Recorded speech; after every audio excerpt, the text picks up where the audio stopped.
which it stands, one nation, under God, indivisible, with liberty and justice for all. Thanks for coming, folks. Number 1, report and discussion regarding town board discussions and meetings with village representatives regarding fire EMS service contract that is up for renewal and possible direction regarding the same. Discussion and possible direction regarding contract language changes. Discussion and possible direction regarding contract fee changes. Discussion regarding town representation on Village Fire and EMS oversight boards or commissions and possible direction regarding the same. Discussion regarding possible options for the fire EMS or EMS services provider and possible direction regarding the same and any other matter whatsoever relating to the fire EMS services in Palmyra. This meeting, obviously you haven't seen me the last couple, but it was to bring me up to speed and discuss what's been going on, so.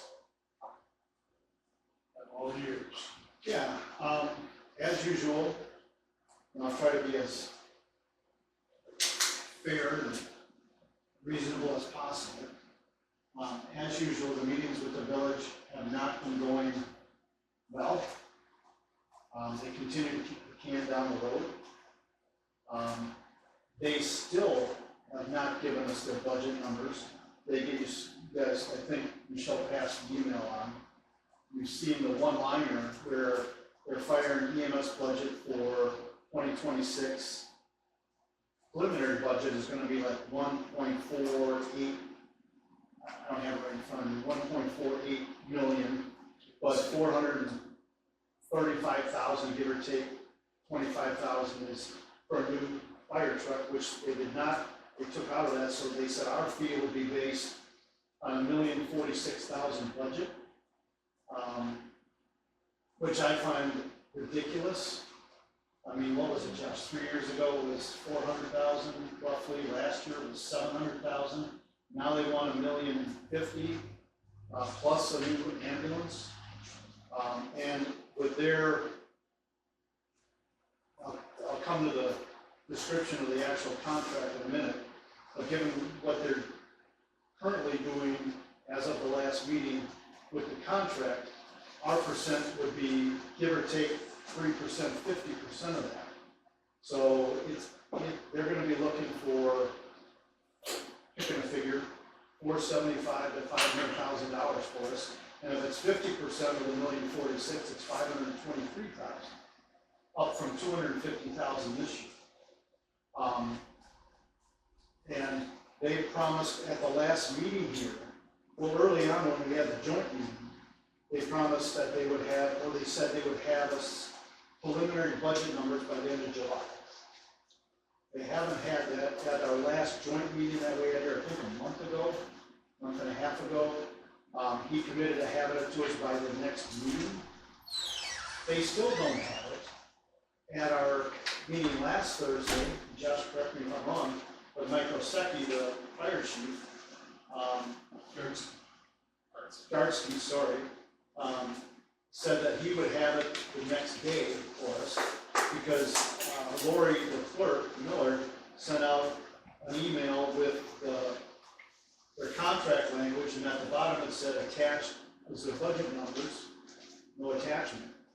So we brought that up at the last meeting last Thursday, and Garsky advised he would have it by the next day, which would be Friday, right? Didn't see it Friday, didn't see it Saturday, Sunday I stopped down there, talked to one of the fire people there. Garsky wasn't there, he was only part-time, and he said he passed on the message. I didn't hear from anything from him on Monday. Tuesday we got the, Tuesday I believe we got the email, or I got the email, which I thought all of you were copied, but you weren't, so I forwarded it to Michelle today with the one-liner saying, here's the fire and EMS budget for 2026, the $1.4 million that I talked about, the $1.046 that our fee would be based on, and no other detail, no budget Excel file, nothing for us to look at. So one of the big questions I'm gonna have for them is, what's this extra 300,000, and why have you gone up 600,000? So we're just continuing to kick the can down the road, not giving us the information we need, and I just find it ridiculous. The language that they forwarded back, we had also agreed early on in the meetings that we would share red line versions back and forth so that we can keep track of the changes. We don't have to go over things again that we've already gone over and agreed to. And what they sent back was a clean copy, no red line. So I had to go through the whole thing and determine, okay, what has changed, what hasn't. And they did make a number of changes. All along, from the very first meeting, we have maintained that we want population added as a third component to the formula, because they have about a third higher, 50 to, depending on how you do the math, anywhere from 30% to 50% more population than we do. And that's is even get more skewed as this development here gets going. So population, in my opinion, I think you guys have agreed with me, has to be part of this. And all along, they were nodding their heads, yeah, they didn't ever, through any meeting, object to anything. And in fact, the last meeting we had here, the joint meeting we had here, I think 6 weeks ago, 15th of June or something like that, not even 6 weeks ago, Penny, after that meeting, Penny Leapak, one of the police officers, one of the police officers, sent us a new updated on 7/11, sent us a new updated percentages. We've all gotten this. And so if they weren't in agreement with it or weren't moving forward with it, why did they ever send us this? So all of a sudden we get this new contract update, and the fee schedule does not say anything about population. It still is just call volume equalized value. And when I asked the question of the village president in the meeting, why it was taken out, well, we never agreed to that. Well, okay, we never actually changed the language, updated the red line, but every single meeting I've had with them, they have talked openly about moving forward with that and being okay with it. All of a sudden, they're not, and why would they have had Penny update these numbers if they weren't? And I asked him, and he said, well, their lawyer told them not to. Okay, and my response to him at the end of the meeting was, not trying to lecture to them on how to do their jobs, but every contract I've ever done in my career, I don't take any offense to any of this. Lawyers are there to craft the language based on what the parties agreed to, make sure what we agreed to is legal, and advise us on the language and crafting language. Am I fair comment? And not to make policy for the board. It doesn't sit on their board. And he didn't really have a response to that. So it appears their their attorney is somehow directing the board what to do. And if that's how they want to run the board, there's nothing we can do about it. But it's another example of them kicking the can down the road, changing where we've come from on the contract already. And there's a bunch of other things that we need to walk through the contract today. I'm just opening up, bringing it up to speed. So there's other things as we walk through this that we need to talk about. And we need to come to some agreement on how we want to go forward, especially in this next meeting we have at 6 o'clock. So Let me just say Josh, this. anything you want to add from you in the last meeting? Have I represented it well? Okay. I did watch the film on that, and I can't say enough about what you guys are doing. And yes, it's very obvious they don't have that at all. It's hard for me to say that, I don't want to talk like that, but it's very obvious they don't have that. And I don't even, have they even had a meeting with other board members to discuss some of these options that, or things that we proposed? That's another thing. Maybe you can remember, I don't remember specifically, I have to dig out my notes, but there was one thing that they said, and I pushed back. Oh, it was the adding the population. When I talked about, their lawyer making this decision, I said, have you even taken it to the board Well, they know, he hemmed and hawed around, and I said, have you ever taken it to the village board to have discussion on the merits of it, and the board having, giving you feedback in what direction? Well, no. So. So now it's here September 1st, you might as well call it, 4 months to go, and they're not taking it serious. I'm absolutely convinced they're kicking the can down the road until it's too late for us to do anything else, and then we have to accept the terms. I could be wrong, that's my opinion, but everything that I'm seeing, everything from my experience says that's exactly what they're doing. I have reached out to Western Lakes. I'm waiting for a call back. I'm a little frustrated because he was going to call me the next day and I haven't heard from him. I've called him, I've texted him, I've left messages. I stopped back out there yesterday and he wasn't there, and I still haven't heard back. I left another message this morning and I haven't heard back. And coincidentally, the Palmyra fire chief used to be part of that department and was recommended for this position by the person I was talking to out there. So I don't know if there were conversations. I don't know what's going on there. I shouldn't have even said that. But I also stopped, not that it's the greatest option, but a lot can change in 3 years. I don't know much about it, but I did stop at Eagle today for the Marine District to talk to somebody. Oddly, nobody was in their firehouse today. So I left a call and left a message for the fire chief to give me a call. You've talked to LaGrange. Okay, I talked to LaGrange yesterday, because they're volunteer, they don't want to take anything else on. They said if it ever became a paid department, they would certainly consider it. Now, when you bring Eagle up, right before I came up here, I talked to the town chair in Eagle. They got problems with Northern Prairie over there. They might want to be pulling out. They've got some other matters they're still cleaning up here in, how would you say that, in the world of hurt right now because of some fines coming down from the state because people were paying the state taxes or other things, workers' comp, etc. There's problems there that they're not being sure.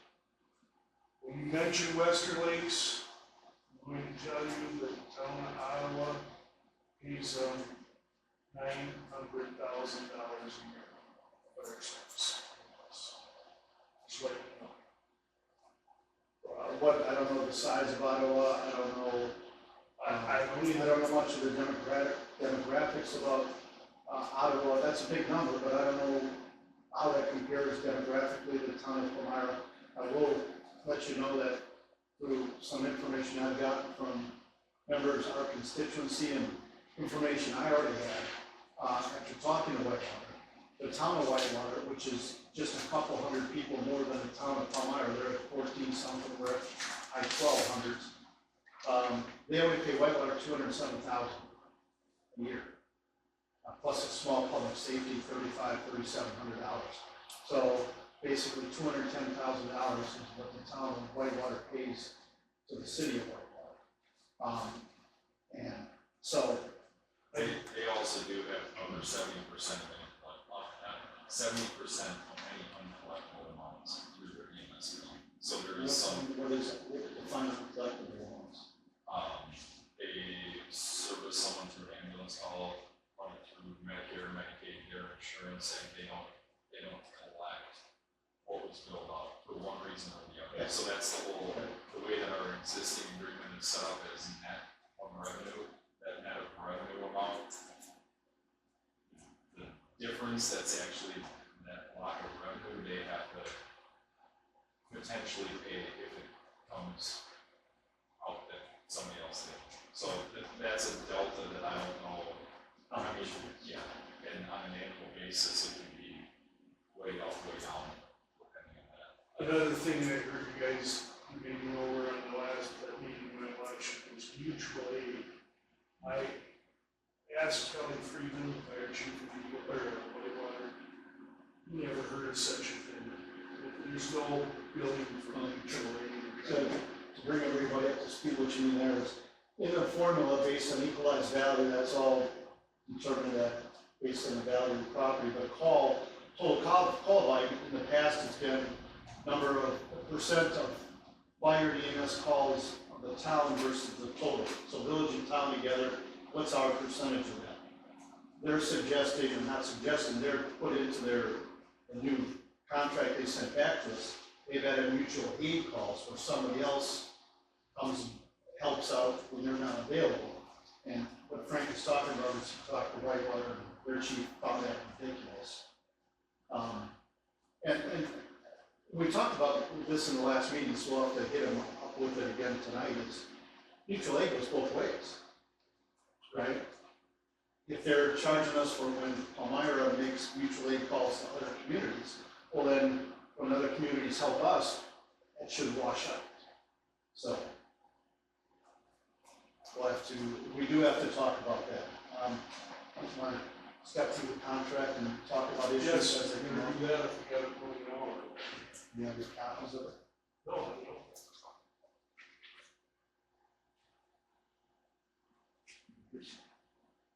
Yeah, so I went through the road to it, just as a primer, I went through the draft. We started with the July 24th, 2025 draft the village had sent us. I took that, went through the meeting video,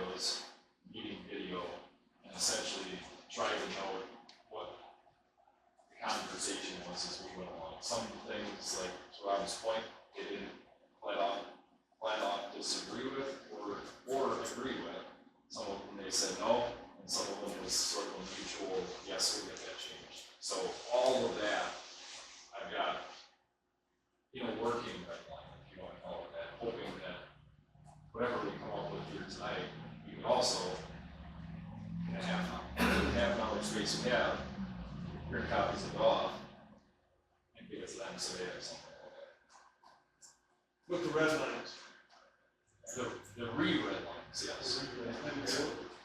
So if you could get that to Michelle for us and send it to Frank and I, not this minute, but, but in. If the internet was working, I could do it right now, but it's not. So, So let's just go through, I've got what they sent us, and so Josh, I'm working off of the document that they gave us last time Yep. with my notes. Yep. So if you've got additions where I didn't note something, jump in. Yep. All of the lead into it, the agreement, the whereas, none of that's really different, other than we have, the dates have been updated. Now, I will say that they also are maintaining a 2-year. We've suggested a 1-year contract that they've said no to, doesn't mean we don't end up there. But to Josh's suggestion, we've requested a 1-year contract, which gives us another year on top of where we're at now, so 15, 16 months left, that we could work on a longer term contract. Plus, it would give both of us time to do what we committed to last time, back in our joint meeting in January, that we would both, for a sustained department going forward, we would additionally work together with other departments, other districts, to see if that's more advantageous.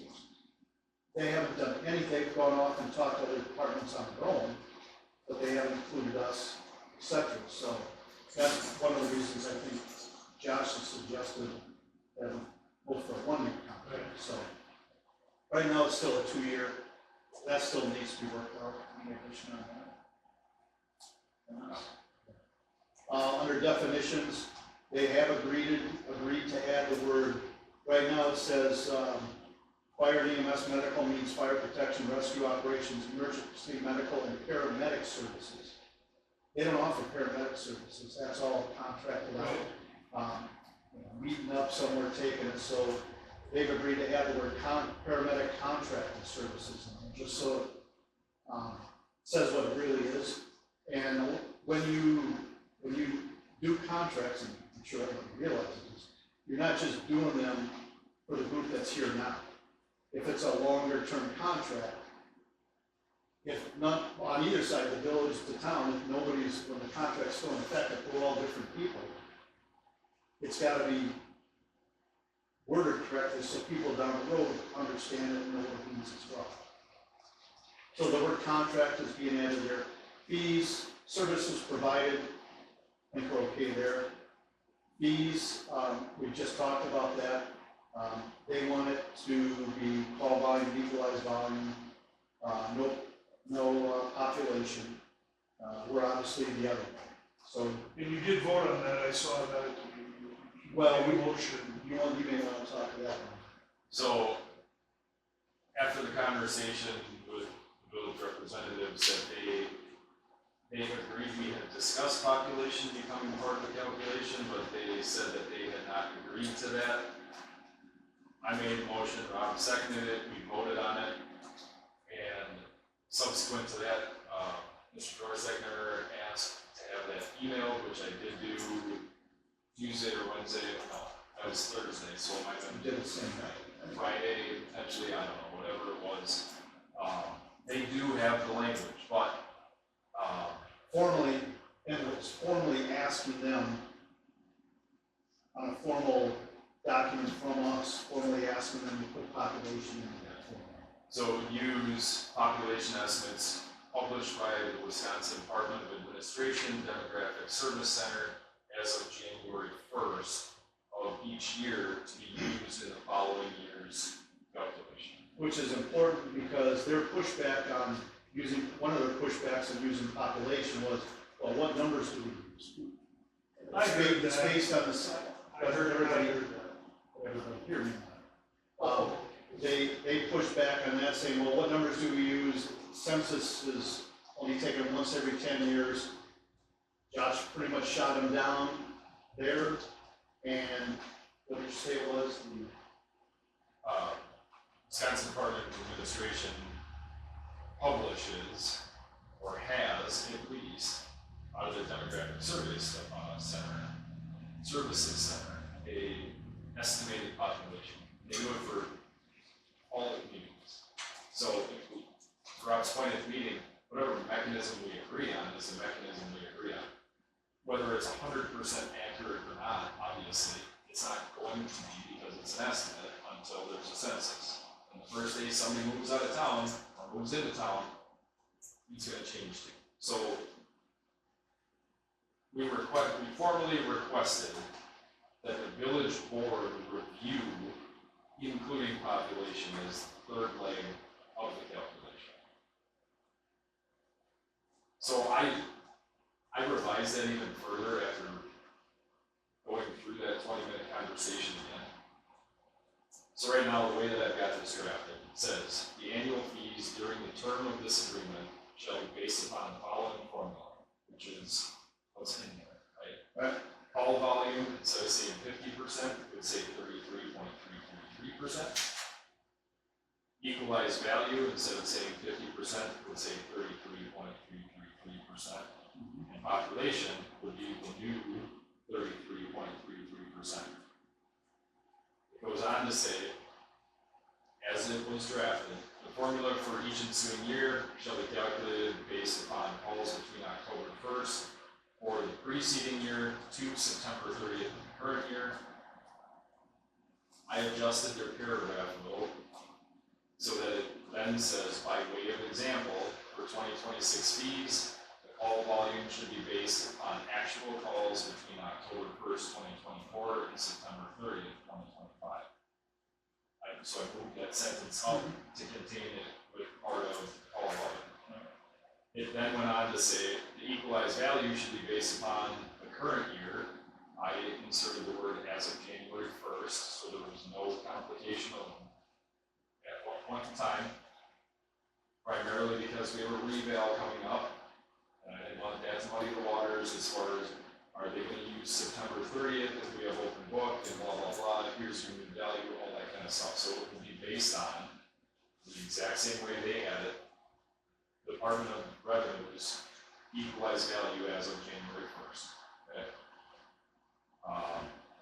Then I added in, population shall be based on estimates published by the Wisconsin Department of Administration Demographic Services Center as of January 1st. Which is what we requested them to review to be included in this. And the rest of the language that was included on or before October first of the prior year, the ensuing year, the village shall provide the town with fire fee summary in the form attached here to Exhibit A. Quite frankly, what sort of irritates me is that Exhibit A is not part of a Word document, it's some other floating document that I would like, that we request to have Exhibit A included in, and not, I get it's an exhibit, not part of the actual contract per se, but I would like to have that document included along with Exhibit B, we'll get there in 10 minutes, but along with Exhibit B as part of this overall thing, so that there's no ifs, ands, or buts about it. But the rest of that section reads the same as what it had been proposed. Good with that? Liability and it goes on, the payments quarterly, that's still the same, so that's fine. So, before we move on, this is another point I want to bring up with you guys. The earlier contract had a section in it that outlined the projected costs for 2023, 24, and 25, okay? I understand they were projected costs, there's been back and forth about where they actually land or not. This contract, which they asked us for planning purposes on their end to be a 2-year contract, has absolutely no estimate whatsoever for 2027, and it doesn't reference, number one, it says how are we gonna break the costs down, or how are we gonna calculate them, but it doesn't say against what. It doesn't say against their budget, it doesn't say against anything, which at this point, in a contractual standpoint, gives them the ability to pick a number and say, this is the number we're using for fire and EMS as part of the call calculation. So we need to insert somehow, whether it's additional language or whatever, that it's gonna be based off of their budget and what part of their budget or what part is excluded. Because again, it does not say capital is included, but it also doesn't say that capital is excluded. To the point of, if it ain't in here, it doesn't matter. There is no definition of what the basis of the cost is. Obviously, when I did this note, I had a question of where's their budget, right? Which until about 3 o'clock this afternoon, we didn't know. But I had made it, correct, we have a budgetary number, but Bottom line. part of why, and I get it, they're not in a budget cycle at the moment, and they probably don't have a line item, I'm assuming they don't have a line item budget prepared, or they would have simply sent that to us. If they do, or if they don't, it's irregardless of the matter, because one of the things that I requested when they were here the last time is that their legal costs do not be included in the overall cost and operation that we then cost share. And that's why I'm frustrated that they haven't, if they came up with a specific number of $1,000,004,8 whatever, and $1,000,046, they have a line item, come up with that. At least preliminary line item. And one of the questions I'm gonna have for them is, what are you spending $300,000, $350,000 more on this year next year than you did this year? And $600,000, $700,000 more than you did 3 years ago. That's why we need to line item detail to your point, are legal fees still in there? What are they buying and spending this on that costs have gone up this much? I think we should probably, for the sake of time, fast forward through the rest of this to make sure that we cover this, and then go back to the whole budgetary cost piece, that obviously is gigantic.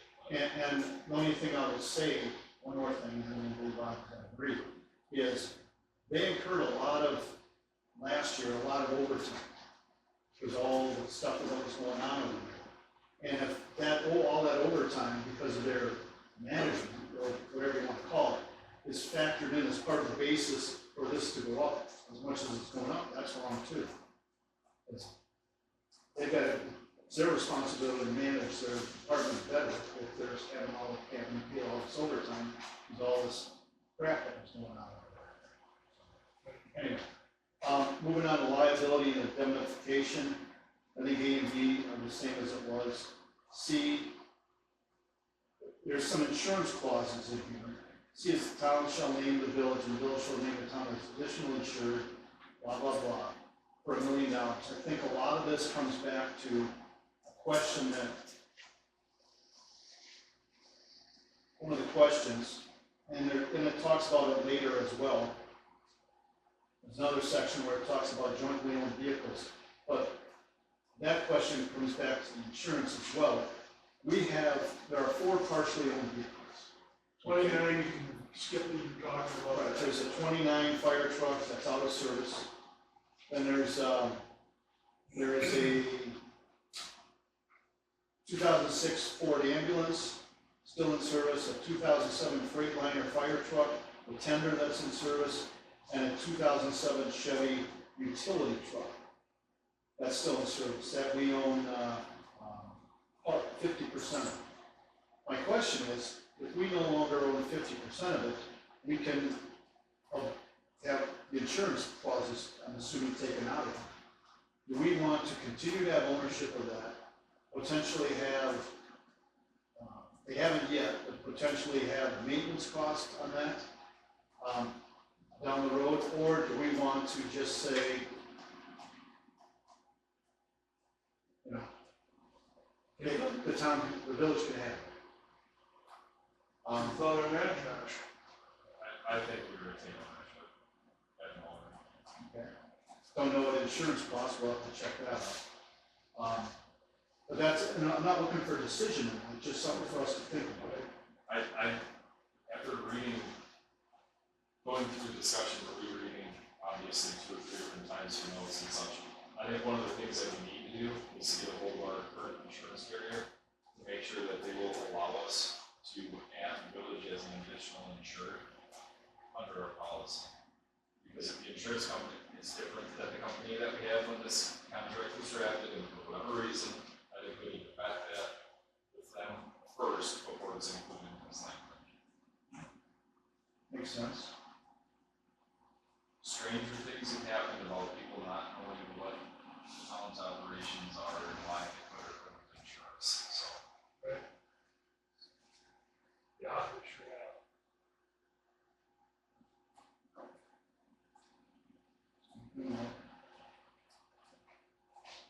Okay.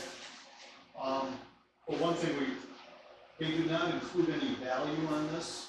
I think it's important for us to find out what the current market value of these vehicles are, so we know how much and what's our ownership of it. If something's $100,000, then it's $50,000. If it's $10,000, it's $5,000, right? So I think we should find out what the current value is. Can we do that in the directly owned vehicle section? That's what I'm making the note. So the ambulance that's half ours, is that the oldest ambulance? It's a 2007, so I'm assuming, so it's a 2006, so I'm assuming it's. Okay, the pickup truck is. The truck, It was the old brush truck. Basically, we use that for going for training and stuff like that, or personnel transport to the scene. I think we're still using it. Oh, yeah, they're still using it. No, as part of the brush response. Oh, are they? Yeah, pretty sure they're still skin pumping it. So we follow that term and termination. They've got 2 years now, January 1st, 26 through 12/31/27. We're pushing back for 1 year. That still has to be discussed more tonight. Say that again, the termination, but Term and termination, the term of the contract, as it sits in this rework contract, is January 1st, 26 through 12/31/27, so 2 years. And like we've already talked, we're pushing back for 1 year.